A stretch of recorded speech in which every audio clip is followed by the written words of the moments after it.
नमस्कार दोस्तों, आप सभी का स्वागत है सुषमा इफेक्टिव क्लास में। झारखंड सार संग्रह पार्ट 5 में लेके आ गई हूँ, जो कि जीएस पेपर 2 है। और इससे पहले मैंने पार्ट 1 2 3 4 मैं ऑलरेडी अपलोड कर चुकी हूँ, जिसमें पार्ट 1 2 3 इतिहास से रिलेटेड है, हिस्ट्री से, एंड पार्ट 4 5 आपका भूगोल से रिलेटेड है, ज्योग्राफी में। तो आप लोग डिस्क्रिप्शन बॉक्स में देख सकते हैं, लिंक प्रोवाइड कर दिया जाएगा। और जीएस पेपर 1 का भी लिंक मैं डिस्क्रिप्शन बॉक्स में दे दूंगी। पसंद आए लाइक सब्सक्राइब कीजिए और हेडफोन लगाइए, स्पीड बढ़ाइए और पूरे वीडियो को एक अच्छे से एक तरीके से सुन लीजिए, आपका रिवीजन हो जाएगा। ठीक है। सार्वजनिक क्षेत्र का भारत का प्रथम उद्यम कौन सा है? Fertilizer corporation of India limited, Sindri. अभी सिंदरी से रिलेटेड मैं बहुत सारा कारखाना बताने वाली हूँ, तो ध्यान से सुनिएगा। ठीक है। भारत में प्रथम उर्वरक संयंत्र कहाँ लगाया गया है? सिंदरी में। सिंदरी खाद कारखाने की स्थापना कब, किस पंचवर्षीय योजना में की गई थी? तो प्रथम पंचवर्षीय योजना में की गई थी, जो कि 1951 में हुआ था। झारखंड में रासायनिक खाद बनने का कारखाना कहाँ स्थापित हुआ था? सिंदरी में हुआ था। झारखंड में सबसे बड़ा खाद कारखाना कौन सा है? सिंदरी खाद कारखाना। तो देखिए, इससे कितने सारे क्वेश्चन बन गए। पहला चीज ये है कि भारत में उर्वरक संयंत्र, प्रथम उर्वरक संयंत्र कहाँ लगाया गया? सिंदरी में। फर्स्ट पंचवर्षीय योजना कौन सा था? सिंदरी कारखाना के लिए था, 1951 में था। रासायनिक खाद बनाने का कारखाना कौन सा था? सिंदरी में था। सबसे बड़ा खाद कारखाना कौन सा था? सिंदरी में, सिंदरी का खाद कारखाना था।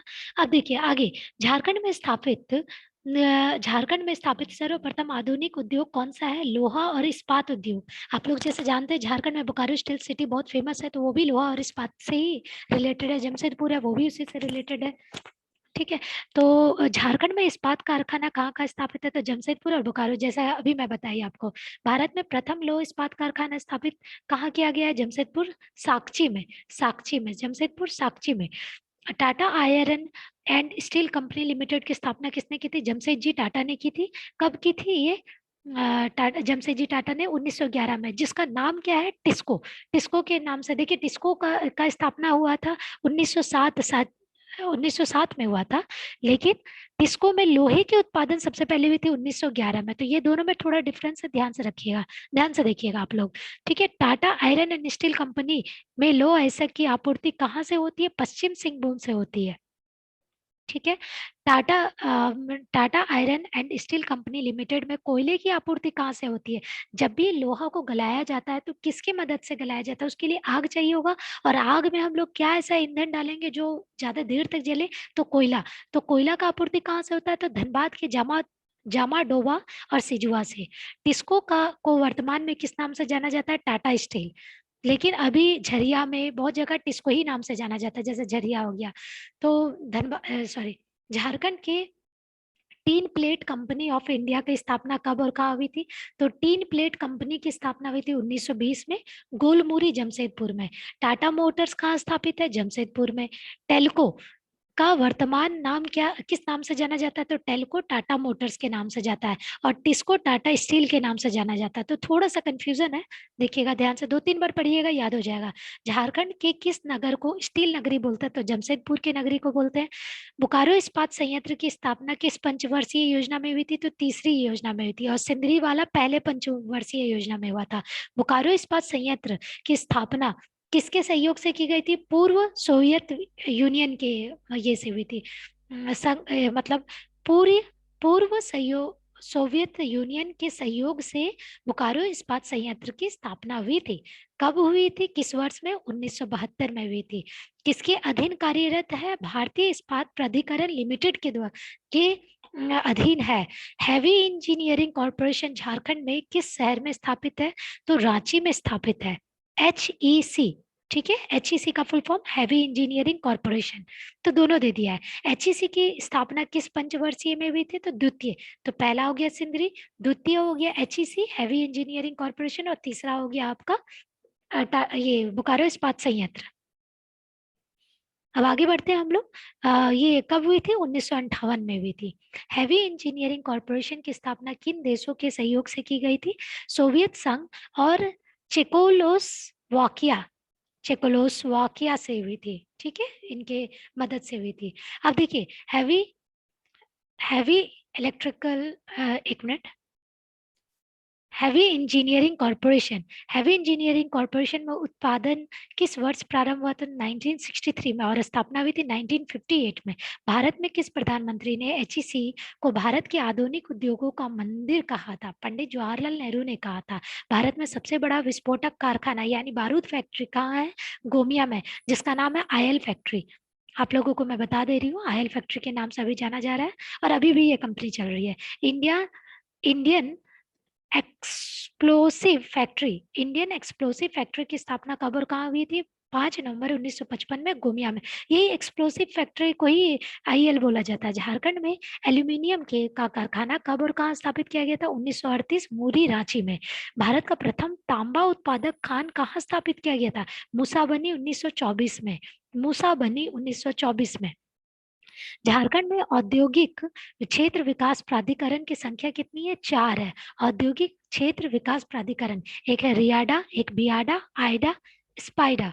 तो देखिए ये सब जो है ना, ये आपका एक इंडस्ट्रियल एरिया है जहाँ पे आपका जितना भी सिविल से रिलेटेड है, इलेक्ट्रिकल से रिलेटेड है, तो उसमें जो भी होता है इंडस्ट्रियल एरिया है ये। Birla caustic and chemicals limited कहाँ है? रेहला गढ़वा में, रेहला गढ़वा में है। बियाडा बोकारो में है। बाकी आगे आप लोग भी देख लीजिएगा एक बार सर्च करके। झारखंड के किस स्थान पर औद्योगिक विकास केंद्र की स्थापना की गई थी? बहरी हजारीबाग में। झारखंड सरकार द्वारा नई औद्योगिक नीति की घोषणा कब की गई थी? अगस्त 2001 में। झारखंड की कुल जनसंख्या कितनी है? तो देखिए झारखंड की कुल जनसंख्या 3,29,88,134। फिर से बोल रही हूँ, 3,29,88,134 है। कब के अनुसार? जनगणना 2011 के अनुसार। अभी तो इसका डबल से भी ज्यादा हो चुका होगा। झारखंड की कुल जनसंख्या भारत की कुल जनसंख्या के कितने प्रतिशत है? 2.72%। देखिए झारखंड को क्षेत्रफल की दृष्टि में भारत का कितना प्रतिशत माना जाता है? तो 2.42, ठीक है। और जनसंख्या की दृष्टि में 2.72, ठीक है। अब जनसंख्या की दृष्टि में झारखंड भारत का कौन सा स्थान पे है? 14th स्थान पे, और क्षेत्रफल की दृष्टि पे 16th पोजीशन पे है। झारखंड की कुल जनसंख्या में अनुसूचित जनजाति की प्रतिशत कितनी है? तो 26.2% है जनगणना 2011 के अनुसार। अनुसूचित जाति की, पहले देखिए अनुसूचित जनजाति की 26.2 और अनुसूचित जाति की 12.1। ठीक है। झारखंड में पुरुष की जनसंख्या कितनी? 1,60,30,315। महिला की जनसंख्या 1,60,57,890। मतलब आप समझ में आ रहा, आपको ये दिख रहा होगा कि 9 लाख का फर्क है, 9 लाख का फर्क है। ठीक है। जनसंख्या का घनत्व कितना है? 414 व्यक्ति पर स्क्वायर किलोमीटर। लिंगानुपात कितना है, यानी कितना मेल कितना फीमेल? तो 1000 मेल में कितनी फीमेल है? 948 प्रति 1000 पुरुष में। 2001 से 2011 के बीच में झारखंड की जनसंख्या के कितने प्रतिशत की वृद्धि दर्ज की गई है? तो आप लोग अंदाजा लगा सकते हैं, पहले 10 दशक में 22.42 की वृद्धि हुई है। तो अब जो बढ़ा हुआ है, तो आप इसमें कंपाउंड इंटरेस्ट लगा दीजिए तो वो और कितने तेजी से बढ़ा होगा। तो अभी का जनसंख्या बहुत ज्यादा बढ़ चुका होगा, सिर्फ 3 करोड़ तो नहीं होगा, 3 करोड़ से काफी ज्यादा हो गया होगा। लगभग मेरे मेरे हिसाब से 8 करोड़ तो पार कर गया होगा। झारखंड की साक्षरता की प्रतिशत यानी एजुकेशन कितना है? 66.4। पुरुष की साक्षरता यानी मेल की कितना है? 76.84 और महिला की 55.4। सर्वाधिक साक्षर जिला कितना है, कौन सा है? रांची, सब तरफ से मतलब एजुकेटेड। न्यूनतम साक्षर जिला कौन है? पाकुड़, सबसे मीन्स आउटडेटेड, सबसे एजुकेशन में पीछे। किस जिले की जनसंख्या का घनत्व सर्वाधिक है? धनबाद का सबसे ज्यादा है। किस जगह में जनसंख्या न्यूनतम है? सिमडेगा में। अब आगे देखते हैं हम लोग। देखिए उच्च लिंगानुपात वाला जिला कौन सा? उच्च लिंगानुपात मतलब 1000 मेल में ज्यादा महिला होंगी, तो वो है पश्चिम सिंहभूम। और सबसे कम कौन सा है? धनबाद में है। दृष्टि से झारखंड का सबसे बड़ा जिला कौन सा है? तो दृष्टि में मतलब देखने में जनसंख्या के दृष्टि में रांची सबसे बड़ा है, मतलब जनसंख्या सबसे ज्यादा है। और जनसंख्या की दृष्टि में लोहरदगा में सबसे कम लोगों की जनसंख्या है। राष्ट्रीय राजमार्गों की लंबाई कितनी है?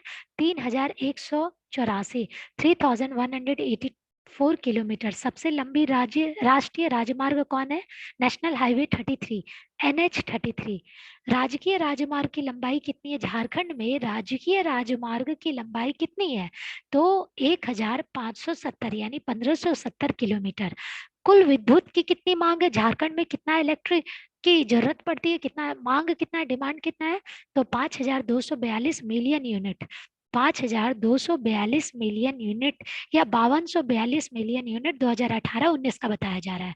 अभी बढ़ गया होगा। प्रति व्यक्ति विद्युत की खपत कितनी होती है राष्ट्रीय औसत के हिसाब से? 1122 यूनिट पर व्यक्ति होता है, ईच पर्सन के। अप्रैल 2019 का ये रिकॉर्ड है। अभी तो ज्यादा हो रहा है, कोरोना में सब लोग इसी पे डिपेंड है, वर्क फ्रॉम होम। झारखंड राज्य में दुधारू जानवर, जैसे जो दूध देने वाले जानवर होते हैं, गाय भैंस की संख्या कितनी हो गई है? 99.16 लाख, यानी लगभग आप समझ जाइए 100 लाख के बराबर, यानी 1 करोड़ के आसपास है। सालाना दूध उत्पादन कितना होता है? 18.12 लाख टन होता है। प्रति व्यक्ति दूध की उपलब्धता कितनी होती है? 177 ग्राम। कम है, बहुत कम है। तो दोस्तों ये छोटा सा वीडियो था जो कि आप लोगों का भूगोल का भी पार्ट सार संग्रह ये कंप्लीट होता है। पार्ट 4 एंड पार्ट 5 ये आपका भूगोल भी कंप्लीट हुआ है झारखंड सार संग्रह का। आप लोग एक बार नीचे डिस्क्रिप्शन बॉक्स में लिंक जरूर देखिएगा। जीएस पेपर 1, जीएस पेपर 2 का सारा प्लेलिस्ट बना हुआ है। पसंद आए लाइक एंड सब्सक्राइब करना ना भूले। नमस्ते दोस्तों। और